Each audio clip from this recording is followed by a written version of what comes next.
ada 5 tingkatan roh. Pertama adalah pemerintah. Pemerintah dalam kitab Efesus ini berjalan tentang pucuk pimpinan tertinggi setan seluruh dunia, yang itu berupa apa? Satu oknum, satu pribadi yang namanya adalah iblis atau namanya Lucifer. Nah, yang kedua adalah pemerintah. Pertama pemerintah, kedua apa? Penguasa. Apa benar? Pemerintah itu bicara tentang apa? Pemerintah seluruh dunia, pemerintahan ke-8 dikuasai oleh apa? Lucifer. Nah, setelah itu kedua adalah apa? Penguasa. Nah, penguasa ini adalah setingkat jenderal. Setingkat apa? Setingkat jenderal. Nah, setiap negara itu ada jenderal setan. Nah, di Indonesia itu ada jenderal setannya. Itu di pantai Laut Selatan, Nyai Roro Kidul. Nah, dan setiap jenderal, setiap negara itu beda-beda. Karena semua okultisme tergantung budaya, kepercayaan setempat, dan pengultusan setempat. Nah, sisi dari legenda. Nah, setelah itu yang ketiga yaitu setelah pemerintah, penguasa, ketiga apa? Penghulu. Nah, penghulu ini adalah setan yang menguasai tingkat satu pulau. Nah, makanya setan yang ada di Jawa kalau dibawa jimat yang ada di Kalimantan ilmunya berkurang, tinggal 5%, karena setan pindah lokasi perlu izin mutasi. Nah, yang ketiga namanya tingkat apa? Penghulu. Nah, penghulu ini adalah setingkat gubernur atau setingkat, ingat, kolonel untuk menguasai satu pulau. Nah, setelah itu yang keempat adalah roh-roh jahat. Nah, roh-roh jahat ini adalah setan yang menguasai satu peleton. Ya, yang mengepalai berapa? Satu peleton. Nah, berarti ini ada tingkatannya. Jadi yang pertama itu pemerintah jangan tanpa Lucifer. Yang kedua saudara penguasa, itu bisa tentang jenderal setan setiap satu negara. Yang ketiga apa saudara? Penghulu, itu setingkat kolonel atau gubernur. Jelas? Nah, yang keempat apa saudara? Roh-roh jahat, itu setan yang menguasai, ingat ya, yang menguasai apa saudara? Satu peleton. Nah, yang paling rendah itu yang menguasai satu regu, namanya jin. Jadi yang namanya jin itu adalah tingkat setan yang paling rendah.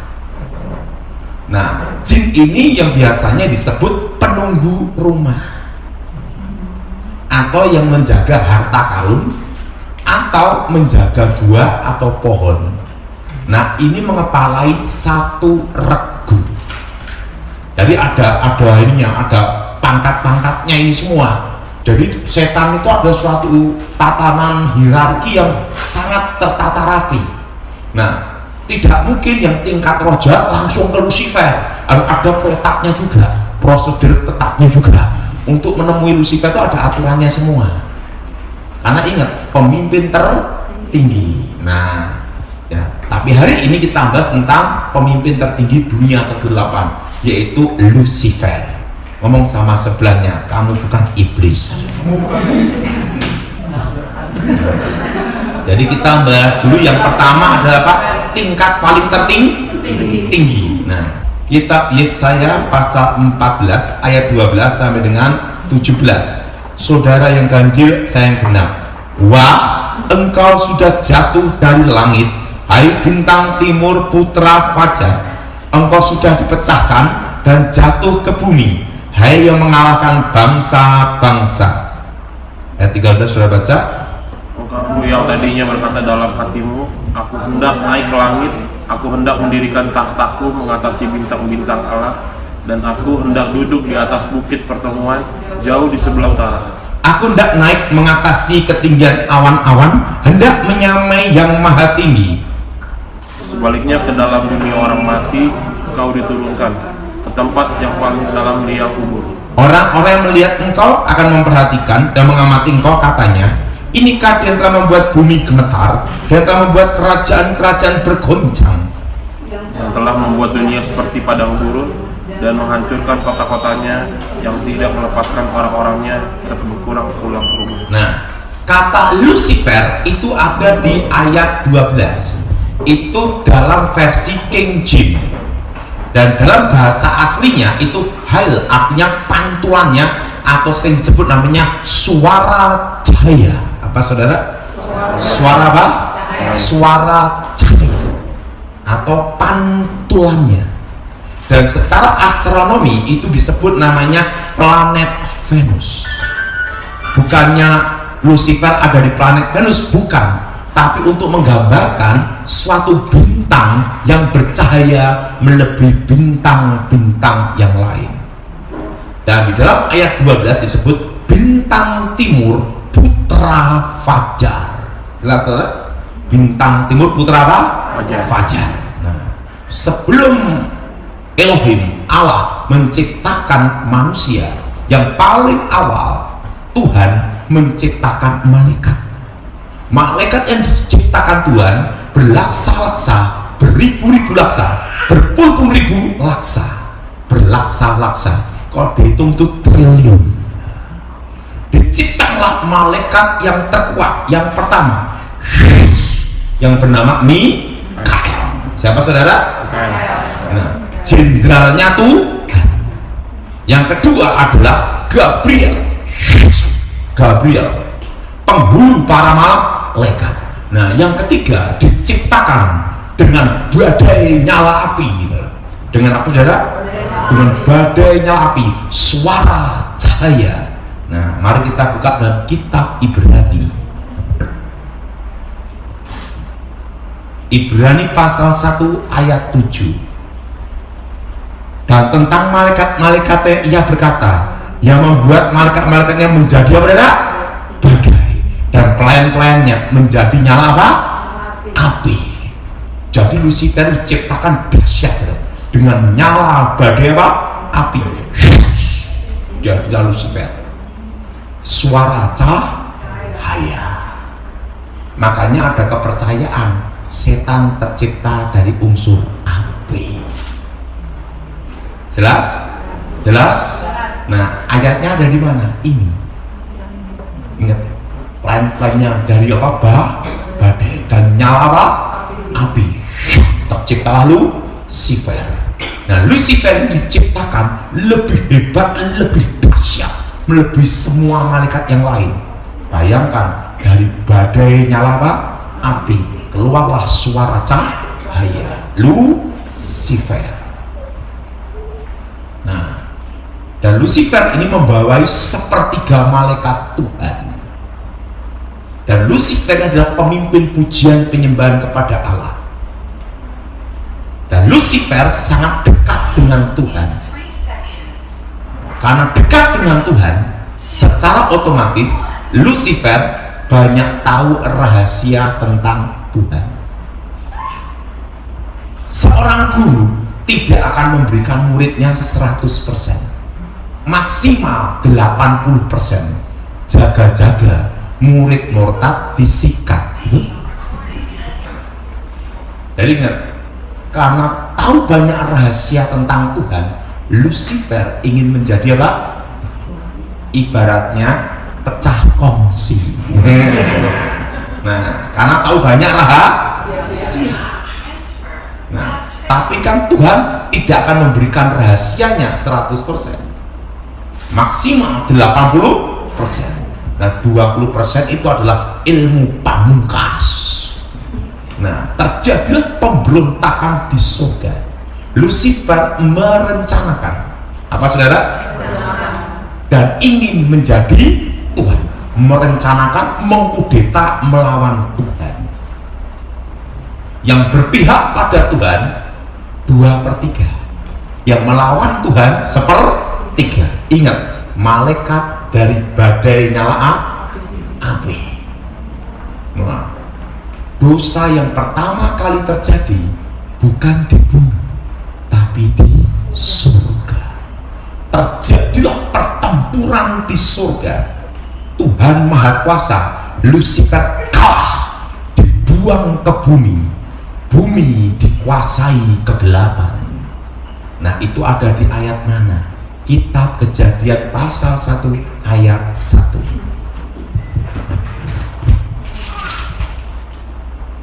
Kitab Kejadian pasal 1 ayat 1 dan 2. Kita baca bersama-sama. Pada mulanya Allah menciptakan langit dan bumi. Bumi belum berbentuk dan kosong. Gelap gulita menutupi samudra raya, dan roh Allah melayang-layang di atas permukaan air. Ingat, gelap gulita itu darkness, kegelapan. Ini bisa tentang kejatuhan apa? Lucifer. Dikatakan itu seperti kacau balau. Nah, Lucifer kalah, dibuang ke bumi. Tuhan sangat sedih, Tuhan sangat kecewa. Di dalam hidup ini yang paling menyedihkan, kalau kita dikecewakan orang yang terdekat dengan kita, orang yang paling kita sayangi. Betul? Betul? Demikian Tuhan. Tuhan sangat sedih dengan pemberontakan Lucifer. Tuhan sangat kecewa dengan pemberontakan Lucifer. Tapi Tuhan perlu teman untuk bicara. Tuhan perlu teman untuk ngobrol. Kalau saudara anak SMA, minimal punya teman tuh SMP. Betul? Betul? Kalau saudara dosen, minimal temennya mahasiswa. Tidak mungkin profesor, doktor, kaburator, botak bocor temennya anak TK. Tidak mungkin, betul? Nah, Lucifer diciptakan lebih mulia melebihi malaikat-malaikat yang lain. Untuk menggantikan posisi Lucifer harus diciptakan yang lebih mulia. Maka diciptalah manusia segambar serupa dengan Tuhan. Ngomong sama sebelahnya, kamu bukan monyet. Ingat apa saudara? Segambar serupa. Kenapa? Karena Lucifer itu dari badai nyala api. Manusia dari debu tanah, dan dibentuk Tuhan sendiri segambar serupa. Dan Tuhan berfirman, diciptakanlah Adam dan diciptakanlah Hawa. Beranak cuculah, kuasai bumi. Beranak cuculah dan apa saudara? Kuasai bumi. Artinya penguasa dunia itu dulunya adalah Adam. Karena apa? Beranak cuculah, kuasai apa? Bumi. Lucifer marah, Lucifer kecewa. Seorang direktur kalau dipecat diganti yang baru, otomatis jengkel sama yang ganti. Betul? Betul? Dulunya Lucifer malaikat yang paling tinggi derajatnya menjadi malaikat yang paling rendah, malaikat kegelapan. Dulunya malaikat yang disayang Tuhan menjadi malaikat musuhnya Tuhan. Dulunya malaikat yang sangat disayang menjadi musuhnya Tuhan. Dia marah. Siapa yang ganti dia? Yang ganti dia manusia. Itulah alasannya kenapa setan menggoda manusia. Tidak ada setan goda kambing, betul? Selalu manusia terus yang digoda. Nah, di antara semua binatang di darat yang cerdik adalah ular, maka dipakailah ular. Nah, iblis berkata, kalau engkau makan buah itu, engkau jadi seperti Allah, tahu yang baik, tahu yang jahat. Adam dan Hawa jatuh ke dalam dosa, dan yang jadi penguasa dunia ganti Lucifer. Maka penguasa dunia ini sementara waktu seizin Tuhan adalah iblis. Kenapa? Karena Adam berhasil digoda oleh Lucifer. Jelas? Dan suatu kebanggaan bagi Lucifer bisa menjatuhkan manusia, hewan yang pertama kali dipakai menjadi lambangnya dia. di dunia, yaitu ular. Makanya semua ritual okultisme, mistik, kuasa gelap, seluruh dunia, semua aliran itu selalu ular. Kenapa ular? Karena binatang yang berhasil dipakai Lucifer untuk menjatuhkan manusia, penguasa dunia. Itu suatu kebanggaan. Jelas saudara? Makanya kalau ritual-ritual kuasa gelap selalu semua berhubungan dengan ular. Dan ular yang lebih gede lagi naga. Ular sama naga bedanya apa? Kalau naga itu ular paling tua. Jelas? Kalau ular itu masih ular belum tua. Ular paling tua itu naga. Nah, karena berhasil menjatuh. Ingat, seorang penipu pasti lebih pandai satu tingkat dengan yang ditipu. Buktinya bisa ketipu, betul? Nah, betul? Nah, karena berhasil menipu dengan cara pakai ular, maka kebanggaan iblis di seluruh dunia, dia pakai apa? Lambang apa? Ular. Jelas?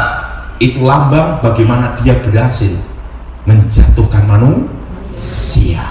Nah, saudara, yang jadi pertanyaan, kenapa manusia diampuni, setan tidak? Ini yang protes manusia, karena waktu seminar yang tanya manusia. Tuhan itu kan adil.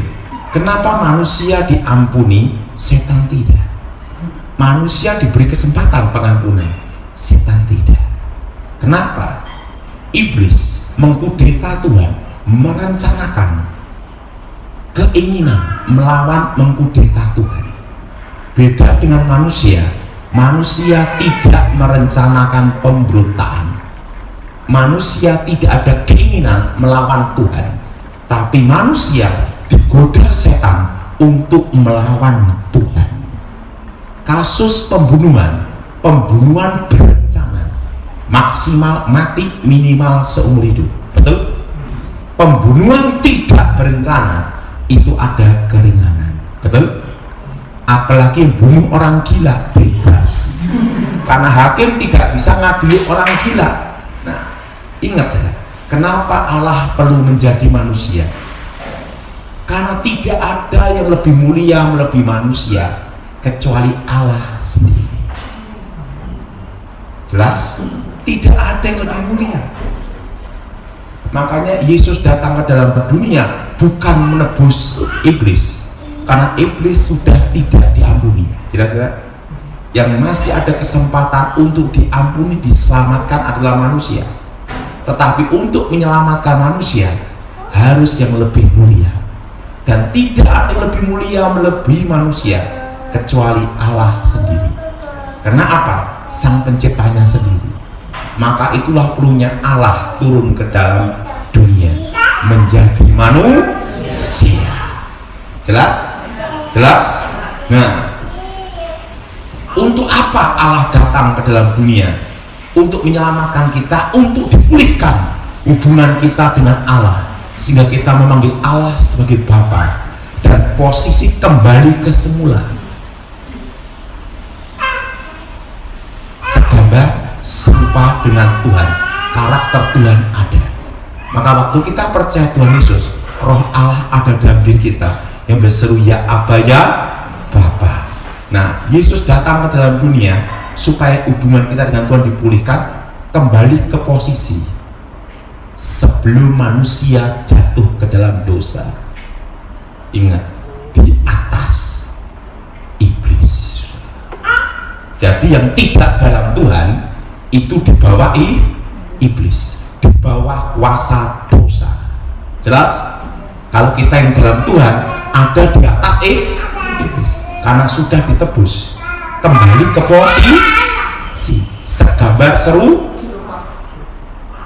Siapa yang merasa dirinya segambar serupa dengan Tuhan, angkat tangan. Yang merasa dirinya monyet, saya kasih kaca. Jelas?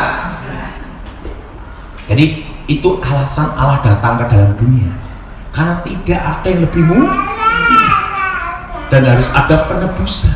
Jelas saudara? Nah, yang kedua, siapa yang bisa mengalahkan Lucifer? Karena Lucifer adalah malaikat terkuat. Hanya ada 3 yang bisa mengalahkan Lucifer. Pertama adalah Yesus sendiri, kan Allah yang menjadi manusia. Dan yang kedua, siapa yang bisa mengalahkan Lucifer? Malaikat mengkeroyok. Untuk mengalahkan Lucifer itu malaikat harus mengeroyok rame-rame. Ingat, diciptakan dari apa? Badai, nyala api. Kita berani dari nyala badai. Penciptaan Lucifer itu hebat, betul? Nah, dan yang lebih hebat dari Lucifer hanya manusia, segala. Buktinya apa? Waktu Daniel berdoa, Tuhan mengutus siapa? Gabriel. Di tengah jalan disabotase Lucifer, penguasa media Persia. Gabriel kewalahan, minta tolong Mikael. Mikael turun ke surga, turun dari surga. Mikael turun dari surga, mengkeroyok rame-rame Lucifer. Gabriel dan Lucifer bertarung. Mikael berpihak pada Gabriel untuk melawan Lucifer. Baru Lucifer kalah. Ingat, malaikat terkuat. Mikael kembali ke surga. Gabriel menemui Daniel, memberikan wahyu akhir zaman. Untuk mengalahkan Lucifer itu tidak mudah. Malaikat aja harus apa, saudara? Mengkeroyok. Artinya apa? Malaikat kegelapan terkuat. Diciptakannya dahsyat, badai nyala api, suara cahaya. Nah, yang ketiga, oleh orang percaya dalam nama Yesus, dengan kuasa darah Yesus. Kenapa orang percaya bisa mengalahkan Lucifer? Karena posisinya dipulihkan. Dari saudara bisa mengalahkan Lucifer di dalam nama Tuhan Yesus. Jadi kalau orang yang tidak dalam Tuhan mengalahkan jin aja susah. Tapi kita anak Tuhan bisa mengalahkan Lucifer di atasnya jin. Kenapa? Karena hubungan kita sama Tuhan dipulihkan, ditebus dengan darah Yesus, dan sudah lunas. Jelas? Jelas? Jadi kenapa kita bisa mengalahkan Lucifer? Karena kita ditebus kembali dalam posisi. Jelas, saudara? Nah, tapi ingat, penguasa dunia ini sementara waktu seizin Tuhan adalah siapa? Lucifer. Tapi masih dalam kendali kontrol Tuhan, masih dikontrol sama Tuhan. Kenapa Lucifer jadi penguasa dunia? Karena berhasil menjatuhkan Adam, penguasa dunia, sebelum jatuh dalam dosa. Jelas? Artinya direbut kedudukan. Makanya Yesus datang ke dalam dunia untuk mengembalikan kedudukan, posisi yang sebenarnya. Nah, makanya dalam Alkitab dikatakan orang-orang percaya, mereka yang diselamatkan dilayani oleh malaikat-malaikat. Kenapa malaikat-malaikat melayani orang-orang percaya? Karena manusia diciptakan lebih malaikat. Ingat, dahsyat, dibentuk Tuhan segam, seru, jelas.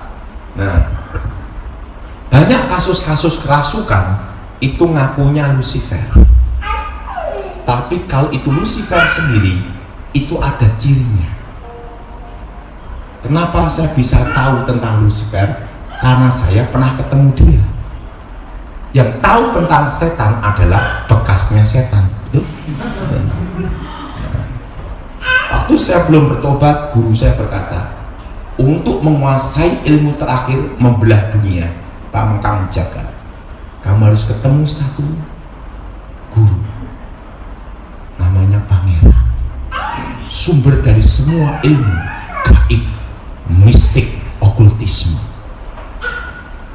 Saya tanya sama guru saya, lah bagaimana cari sang pangeran? Kan bingung nyarinya di mana? Kamu tidak perlu nyari, kita yang akan mengundang dia untuk datang, untuk menguasai ilmu terakhir pamengkang jagat, membelah dunia.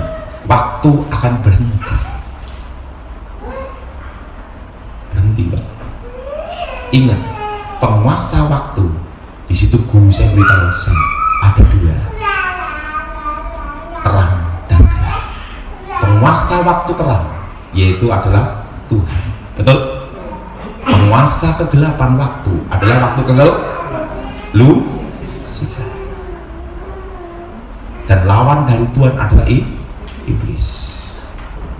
Nah, waktu itu langsung baca mantra, tenaga dalam guru saya disalurkan ke tubuh saya. Tiba-tiba awan gelap langsung jadi kayak gulita bentuk gini, langsung jadi halilintar, guntur, angin, gempa. Jadi kalau Lucifer datang itu ada cirinya, alam bereaksi. Apa saudara? Kedatangan malaikat terkuat. Tiba-tiba lihat satu sosok tingginya 3 meter, rambutnya silver perak, dan wajahnya tampan melebihi Elvis Presley. Anak muda, bentuk wajahnya ini tatahan es, tidak ada tubuh, tembus pandang transparan, dan matanya sinar kayak berlian, dan bumi berputar di dalam matanya. Ingat, penguasa kegelapan terkuat, bumi berputar di dalam matanya. Jubahnya silver perak, putih berkilau, dan bentuk sepatunya itu bukan sepatu kulit kayak kita, itu kasut model gini. Saya tidak bisa lupa itu, dan terbuat dari emas murni. Hermes kalah.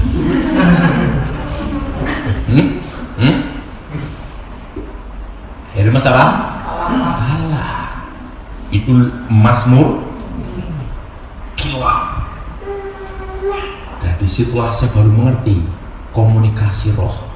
Namanya komunikasi itu adalah komunikasi batin, transfer pengetahuan. 3 hari dilanjutkan jadi 7 hari 7 malam untuk mentransfer pengetahuan ke saya, yaitu asal mulanya pengetahuan kegelapan. Makanya saya tahu tentang rahasia kegelapan karena saya pernah ketemu raja kegelapan. Nah, disitulah saya baru mengerti tentang asal usul manusia. Dan disitulah saya mengerti, oh, awalnya dari sini. Maka kenapa disebut setan tercipta dari unsur api? Disitulah saya baru mengerti penciptaannya itu dari badai yang kencang, api. Malaikat Lucifer. Jelas, saudara? Jadi ingat saudara, kalau Lucifer datang sendiri, cirinya ada alam bereaksi. Kalau tidak ada reaksi alam, bukan dia. Kan alam itu akan bereaksi karena dia adalah malaikat kegelapan terkuat. Jadi ingat, ada 5 tingkatan roh. Yang pertama adalah Lucifer sendiri, atau disebut iblis atau ular naga tua, Satan, rajanya para Yang kedua adalah apa?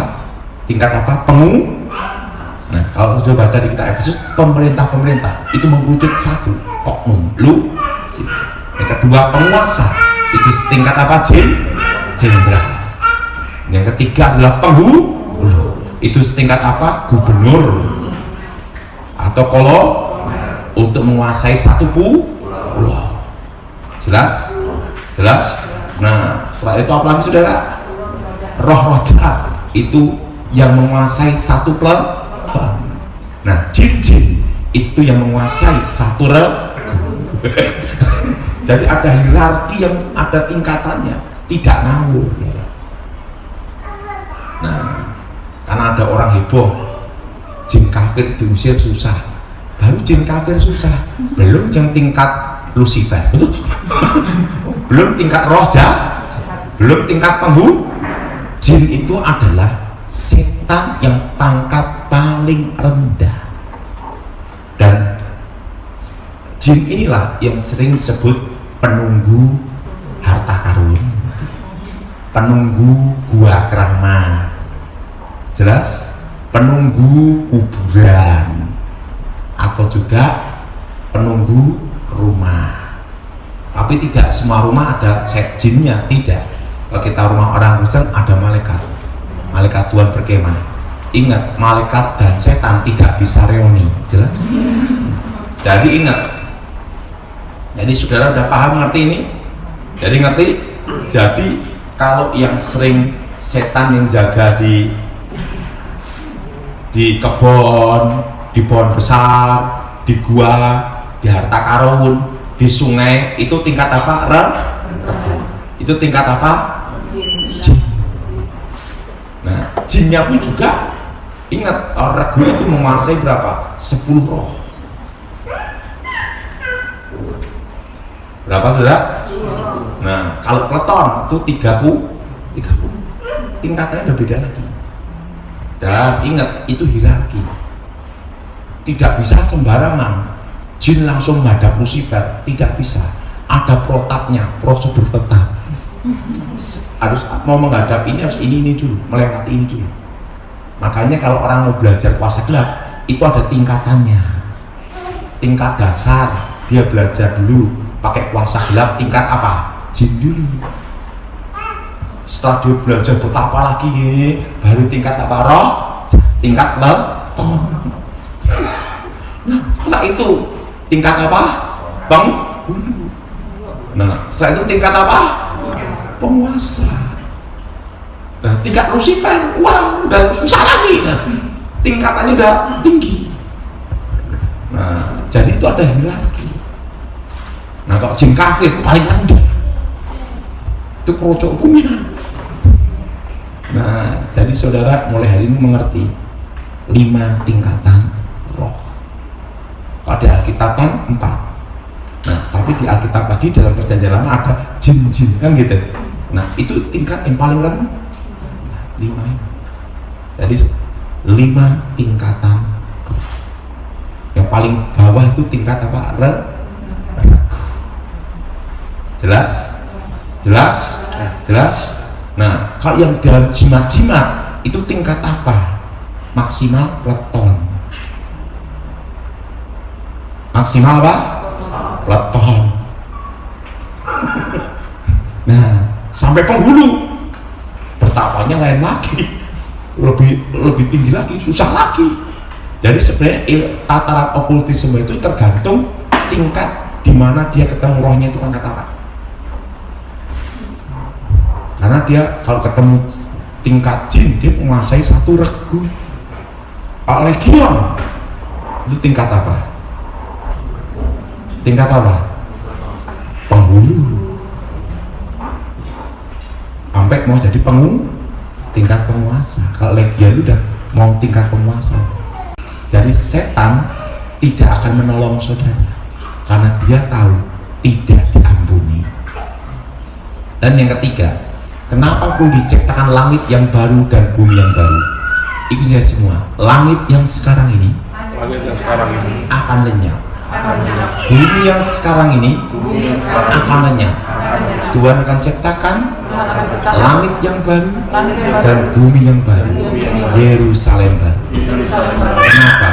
Karena langit yang sekarang ini ada dosa. Dosa apa? Pemberontakan Lucifer. Dan bumi yang sekarang ini ada dosa. Dosa apa?